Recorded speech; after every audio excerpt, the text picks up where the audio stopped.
The views expressed on this program are not those of IntellectualRadio.com, its subsidiaries, or sponsors. Encouraging, educating, and empowering you into action.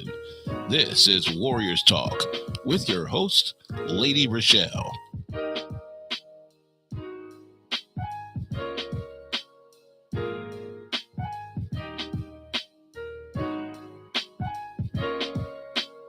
Welcome to Warriors Talk on Relationship Monday, where we move away from awareness towards action.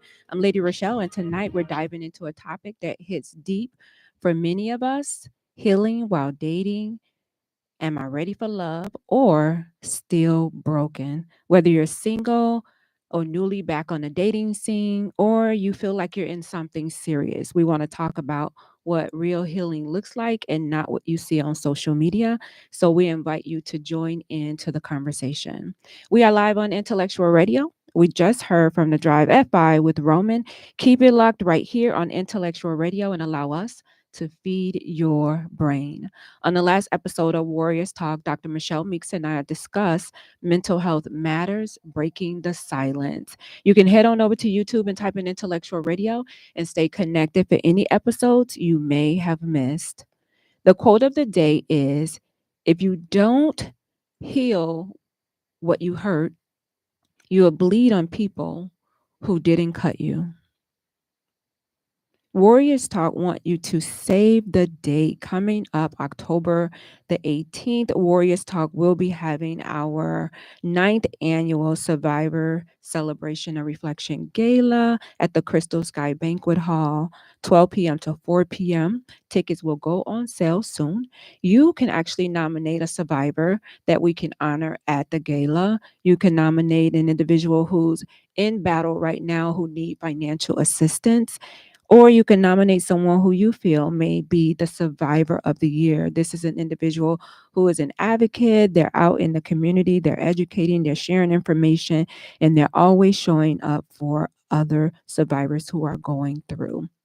We are also looking for sponsors as well as vendors to help support that day as well as we continue to celebrate and meet the needs of warriors in battle. Now, since the last time we've talked, I was presented with the Presidential Lifetime Achievement Award by We Care To Agency. And I had so much fun at their gala. And I just want to say that I am so grateful for this honor to be recognized for the work that you do in the community. We don't do it for awards, but when we are recognized, I'm always grateful. If you're tuned in on any form of social media, like the show, share the show, and invite someone else in on the show that you feel may benefit from this valuable information. I am so grateful for our sponsor on today. We have Pastor Michael Richardson with the Emmanuel Church of God in Christ, who has a special message for us. Greetings, I am Pastor Michael Richardson. And I am First Lady Anastasia Richardson from the Emmanuel Church of God in Christ. We're located at 3058 West Van Buren in Chicago, Illinois. We are building upon a solid foundation. We're inviting you to join us every Sunday morning on Facebook Live at Emmanuel Kojic at 10:15 Central Standard Time. And you can also view our videos on our YouTube channel at Emmanuel Kojic-MR. Once again, this is Pastor Michael Richardson and First Lady Anastasia Richardson, and we're from the Emmanuel Church of God in Christ. We are building upon a solid foundation. Co-hosting with me today is none other than the cancer activist, motivational speaker, and the founder of the Gal Foundation, Rizal Gilmore, aka The Biz. Hey, Rizal. Hey, Michelle. Are you ready to get real, raw, and relational? Oh boy, raw as we can get. Oh my God, June, we are halfway there. I keep telling you, people, this time is flying. It really is. It really is. Hey, Lisa, thank you for tuning in. It is really flying. I'm excited about the topic tonight: healing while dating. Am I ready for love or still broken? And this is for anyone that's trying to figure out where they are right now in their relationship. Are they ready for love, or are you just looking for a distraction, something that could keep you busy because you have ended a relationship? We might mess around and end some relationships tonight. Oh, wow. No, that's not the intention. Not It's the not the intention. intention, No. but there's a possibility. All right. Well, let's just jump right into the conversation because, we always run out of time. So, the first thing that we want to talk about is those individuals who rush into a relationship to avoid loneliness. Like, are you really ready, or you just don't want to be alone?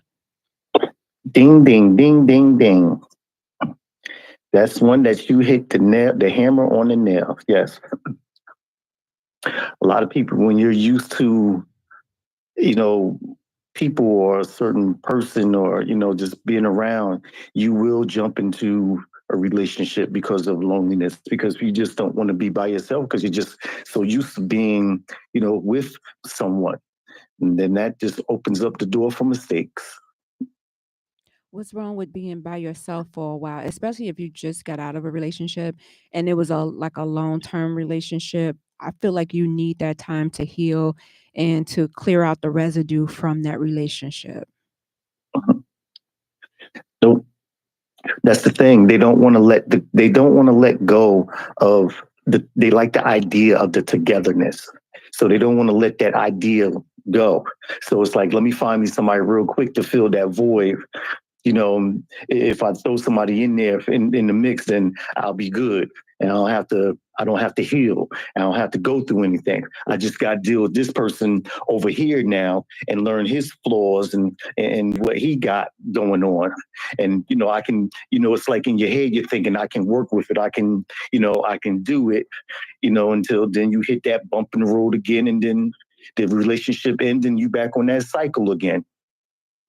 I remember this guy telling me him and his wife was in the process of getting a divorce, and he said he wanted to be hypnotized so that he wouldn't have to feel the pain of, them separating. I thought, like, wow, like that's really avoiding the issue. You have to go through it in order to grow from it. But he was like, no, I don't want to even feel any of that. He was just ready to just skip it and move on. I mean, I understand them because,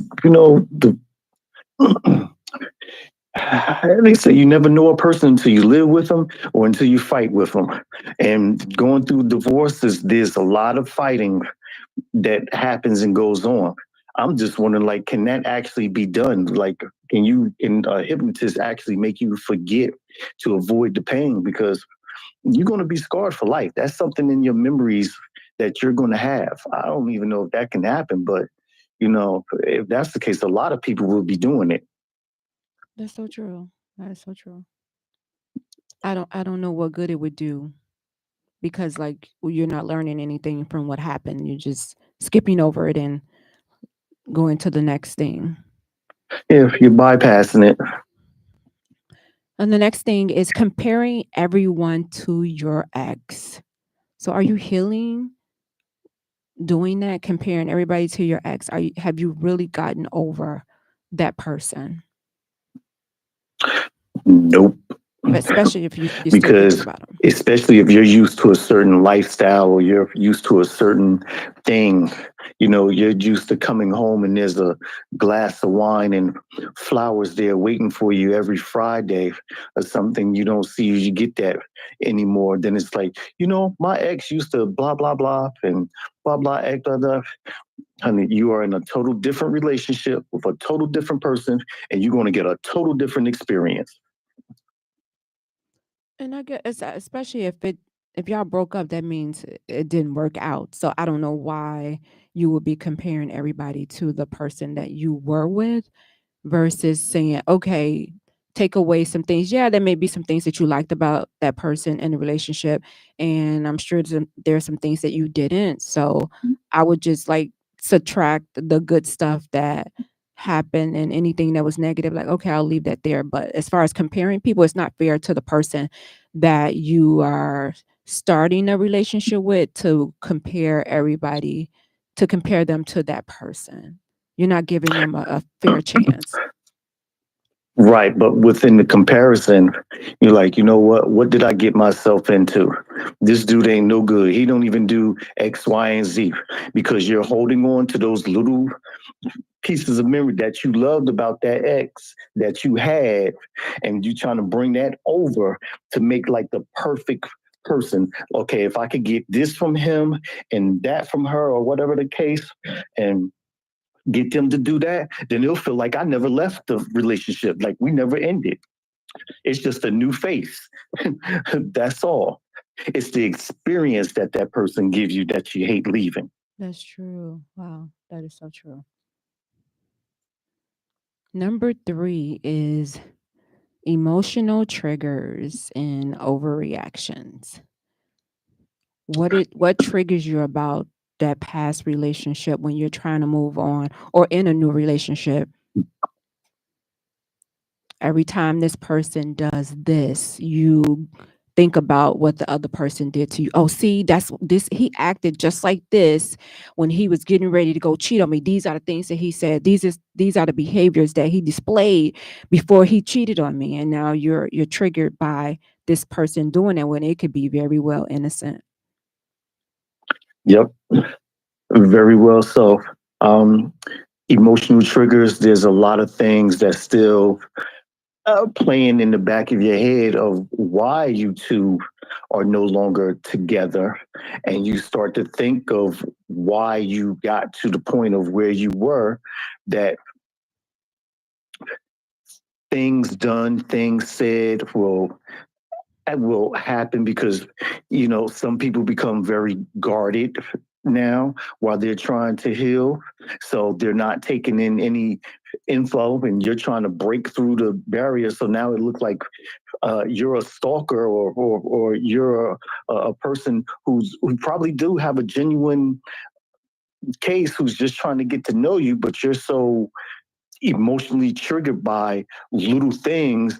Maybe I'm asking you too many questions, or maybe I'm not asking enough questions, or whatever the case. But there's always some type of emotional trigger or overreaction that happens. Wow. Number 4 is difficulty trusting or opening up. So now Oh, was that a segue? you enter in this relationship guarded. Your guards are up. You're not truly able to open up to this person and allow the relationship to be all that it can be because you have this distrust. Yep. Was it TJ? It was some pastor said, if you can't be all in, don't be in. You can't half do the relationship. You have to put your whole self into the relationship.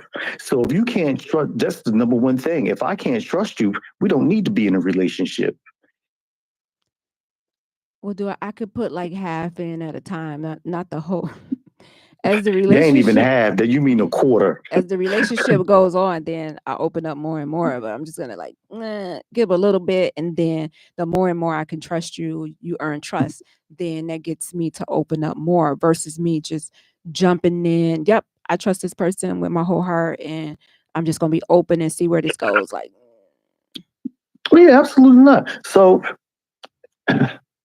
this is the age-old question: is trust earned, or do you give a person enough rope to hang themselves?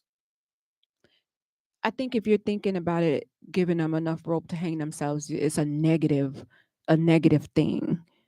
I would say trust is earned as you go along in the relationship. It's earned, it's built. You're building on it versus sitting back looking like, let me see what he gonna do because yeah, he gonna mess up. As soon as he mess up, strike one, strike two, strike three, I'm out of here. Like, Mm-hmm. yeah, that's But it's like that though. It is truly like that. So it all depends on the person. yeah, I think that's you setting a relationship up for failure in the beginning. Like you just waiting, like I know it's gonna fail, so let me just get ready. And so you're gonna be guarded. If you're thinking that way, you're gonna be guarded. You're not gonna open up to that person. You're not gonna be able to really give that relationship a chance to develop into something that could be really beautiful than you had in your last relationship. But because you're coming in damaged with baggage, and now this relationship it don't stand a chance. Yep, you're sabotaging the relationship before it even gets started. That's so true. That's so true. Ooh, a need for validation from your partner. Like, I need you to validate me. You don't need to be looking on social media for validation. You posting all of these booty pics so that the guys can be like, ooh, like it, like it. Next thing you know, they're in your inbox. Like, sometimes you should get validation from your partner, but it should not be an ongoing thing that you constantly need validation. Like that would be irritating for me. Hmm. Now, if two people were together and this person wasn't posting them on Facebook, is that a need for validation? I think you guys should have a conversation about why they're not posting you on Facebook, especially if we just started dating and it's fresh, it's new. Sometimes private, what do you call secret and private are different things. You have to know that you're not a secret, but we're being private until, the relationship is strong enough to be like, okay, yeah, let's we can go on social media and post from time to time, but or let's stay off social media altogether. Because guess what? My last relationship I had, we was posting each other all the time. And then we had an attitude. We removed the pictures and then everybody knew something was going on. Everybody was in our business. So I think that's a conversation that you need to have with that person. Like, why do you need social media validation when we can have Like I know that social media will have ruined a lot of relationships, marriages, and all type of things. I have seen it happen. We also know that I think what you was trying to refer to, you keep it quiet until it's permanent. Yeah, you keep it quiet until it's permanent. But even then, you want to keep your marriage or your relationship, stay off social media. Because all them little bugaboos and they all come out. Oh, he used to try to talk to me. Oh, yeah. And next day they in your inbox and you hearing all this stuff. Well, who's such and such? And then they on your then who you with want to go and question, well, who's this person? Well, who's that person? Why'd you do this? Why'd you like that? And all these different questions start. Stay off of social media with your relationship. It's true. I always said that I would post my wedding picture with my ring, and then he would be facing backwards and you would just see the back of his head and you'll see my ring. Like that would be me saying, hey, guess what? My last name has changed. And I would post probably once we tied a knot, but it wouldn't be like a constant post. Every time you turn around, I'm constantly posting something because for me, I don't have that need for validation for him to be posting me like that. Other people may be different. They may feel like, oh no, he's hiding something. And you kind of know your partner, you kind of know what's going on, especially on his page. Like some people can't even be friends with their partner on their page because it's so much going on. So they're not even friends on social media. It's like, no, we don't have to be friends. And I'm not going to your page. They probably never go to their partner's page because they don't want to be upset. And it's just like, it's social media. You have to respect your partner on and off social media. So it starts with a conversation. I think most of the time they go on there and they begin to jump to conclusions about what they're seeing because they're not seeing the picture all the way, or they could, depending on what the post or even the post. Maybe the post ain't even about you. Some people, they see something, somebody, if I post anything, they automatically think that I'm going through it right now or it's happening to me now. And it's not the case. Maybe somebody else wasn't. I'm trying to give them encouragement. I'm trying to help them through because they're feeling broken and indisposable. Yeah. They think every post is about, you. True. I've stopped posting a lot of relationship stuff just for that reason. Just not even wanting a flag of people being in my inbox like, "Hey, are you okay?" Like, no, I stopped doing it because it's some stuff is just unnecessary to really go through unless it has something to do with the show. So my question is to us and as well as to the audience, for those who are listening, what are some signs that told you that you wasn't ready for a new relationship yet? You met somebody and y'all was talking, and then all of a sudden you just like, I am not ready. I'm not ready for this relationship.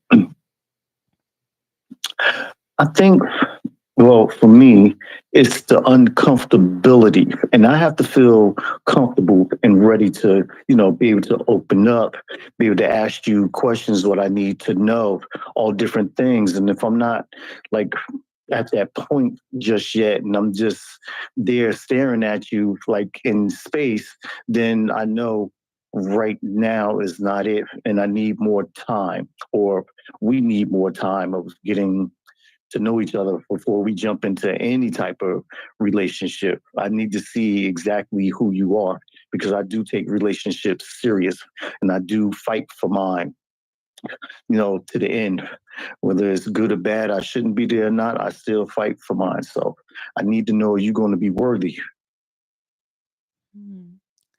I would say if I'm hesitant, like the age that I'm at right now is like I love my space and I love my alone time and just my time. And if I'm feeling like it's a chore for me to have to, oh, gotta contact you. Oh, where were you at? Oh, this and then I don't want to do that.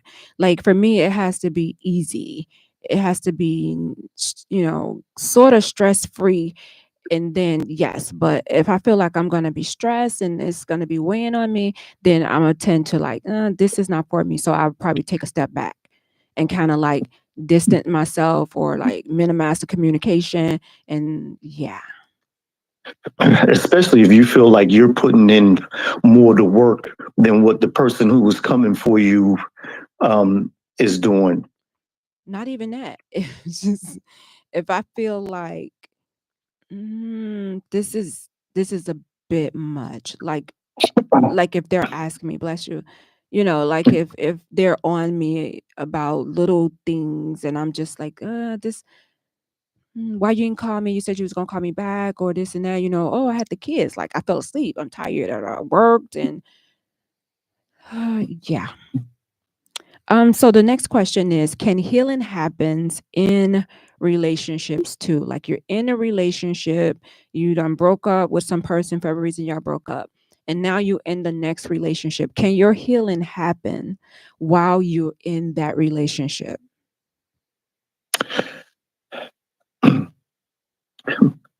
I think it's going to be, I don't know why I'm thinking it's going to be offset. I don't think you're going to heal properly because you're distracted with this other person and what's going on and not thinking about what you just let go of so you can move on. And I don't, I don't think that you can be in a relationship and heal because you're going to be hurt in that relationship, and hurt people hurt people. Hmm. Let's listen to a video really quick. I hope I clicked the right one. Hold on. Opinion in the dating marketplace, and a lot of people advise against it, but I'm telling you right now, this is what allows our clients to do really well, because people will always say you need to heal first, you need to take time, and that is true. There's a period of time that you take to isolate yourself, but it does not last 3 months or 6 months. It's really just a month or under, where you need to take time for yourself. At a certain point, you have to start talking to other people. And there's a couple of reasons for this. Number one, you have to reprioritize your brain towards new feminine or masculine energy. You have to, because your brain, all it knows is this person. All it has sexual interaction with is this person.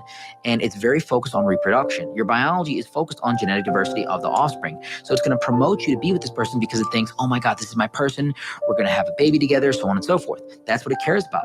But it doesn't necessarily understand relationships or situationships or divorce or breakup or we're not together anymore, but we are. It doesn't get that stuff. So you need to reprioritize that energy towards a plethora of people.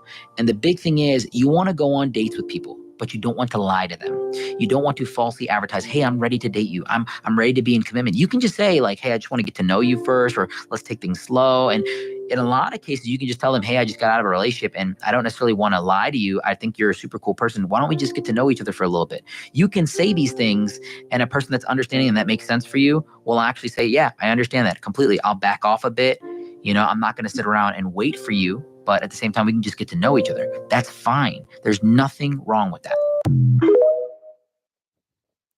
So that's a person that says, no, there's nothing wrong with you dating while you're healing, and you shouldn't be healing forever. At some point, you should get back out there. I agree. I do agree with him, except for was it 3-6 months? I say, hey, everybody is different. That's up to you. And definitely he's talking to this younger crowd and generation about that. But I actually agree with him, because some people I notice become lost, like they become stuck in the healing process, that they can't move forward or they can't move on with another person. And then that is the last thing that you want to happen. And he is right that you do want to, keep the ball rolling, and you're not stuck in that certain place about this person who's probably moved on without you and even thinking about you no more. So That's true. So number 6 says being supportive or codependent relationship. You have a partner that's just supportive, or is healthy, or you just dependent on this person because, again, you don't want to be alone. You feel like, oh, being in a relationship is better than me, even though I may not be healed, but being in a relationship is better than just me suffering through it by myself. codependent. There's a lot of people who may not admit, but yeah, they just like the company of someone being there. They love that touch. They love that conversation. They, just being able to come home to somebody makes you feel good that someone's there. You're not just coming home to like 7 cats and or just kids. Like, it makes, so you can have somebody tell them about your day while you stand in the kitchen. Like, it feels good. Or they sit and watch you, or you sit and watch them. That those little things, those memories, like, they really touch you and they take a toll on you once they're gone and there's nobody there. Absolutely. Number 7 is the difference between healing with someone and making them your healer. Sometimes we can put so much on that new person to heal us, to help us heal, that it damages the relationship. It puts a strain on the relationship. And sometimes that relationship suffer because of the trauma that you sustain in the other relationship. And now this person is carrying the weight of what happened because you are expecting them to be your healer. Right. Because you put me in the position of something I didn't sign up for. I'm a total different person, and you're trying to make me, or try to get me to heal you from your past trauma. No, this is something new. This is a clean slate for you. You have to do this yourself. Now, I can be supportive and go through it with you, but I cannot heal you. So that's the next question. Can the right person help you heal, or is that something that you need to do first before getting into that relationship? I think it can work both ways, depending on the person. I think the right person can help you heal because they're going to show you new things, new techniques, and new ways. And that's going to be real exciting to you. And you're going to heal from that because now you are learning something different, something new, and you're not learning your past of what that person brought to the, that brought up to the table. You need to. I'm sorry. What about just being honest about where you are emotionally when you meet that new person? Hey, I was in a relationship for 5 years. It ended badly, and so I've been on this healing journey. I'm open to love. I'm not shutting love off, but I'm just letting this person know, honestly where you are emotionally. I really don't think that person even know where they at are emotionally until they stick their toe in the water. I don't think they even know. They may think that they're not ready or they are ready or they're there, but I don't think they know until they actually step into it. Which person? The person that That's trying to heal or right. think that they're Well, I said they now were healed. open. They open to love, so they're not closing themselves off, but they're just letting the other Right. person know that this is where I'm at emotionally. I'm open, but you know, just in case they see any red flags or triggers. Well, then they're going to begin to explain what happened, and why they're where they are, with their being open and want to take things slow, And and I don't think that's that might necessary. mess things I up don't think too. that's Go slow, don't rush intimacy. I don't think it's necessary to give them all the details of what happened in the last relationship. Like, I don't think I would not do that. I do agree with Yeah. going slow though. I do agree with going slow, especially not rushing the intimacy because for women, when we're intimate, it's different. When a man is intimate, it's physical. When a woman is intimate, okay, that means that you got me emotionally, mentally, I'm attached. So I would say when it comes to the intimate part, especially if you have some trauma from the relationship previously and you know that you're healing, then don't rush the intimacy. Nope. Let me tell you.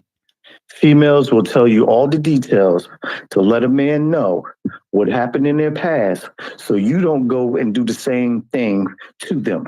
Because the minute you step into hurting them, they're going to say, you know what I've been through. Why did you do that to me? And this is why they open up and they tell everything so they can use that one right there on you. Hmm. I guess some women because not me. So the question is, have you ever sabotaged a good relationship because you were not fully healed? I would say, I would say yes. And that relationship, it ended because I was thinking about all of the little triggers again that this person was doing and the other person done. And I'm just like, this, he's mirroring the same behavior. So why would I stick around when I already know what the ending is going to be like? And so let me just, again, I start removing myself. I start getting quiet. I start minimizing communication so that that person be like, oh, she must not be interested anymore. Nope.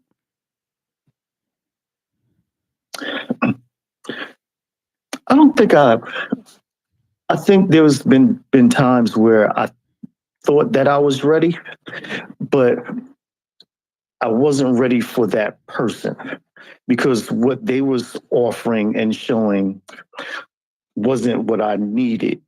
So I don't think that I sabotaged it. I think more so I dodged a bullet because you shouldn't force anything, and it just wasn't there.